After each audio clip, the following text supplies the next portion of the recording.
Okay, magandang araw na naman mga guys. Andito tayo, naglinis tayo ng pilapil ngayon. Kaya medyo matatanghalian tayong uuwi ngayon. Tuloy sa katiyan guys, mga idol. Oh.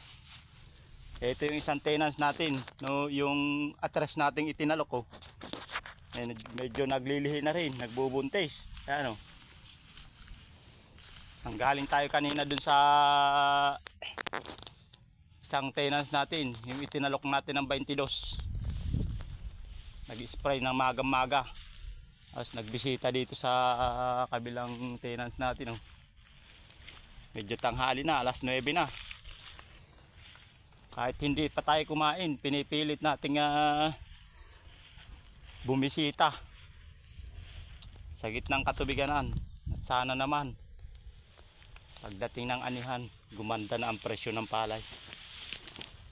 Ayan. Araw-araw tayo dito guys na walang sweldo na magbisita. Hinihintay natin ang anihan. Depende pa sa presyo kung kikita tayo o hindi. Yan mga guys. Thank you.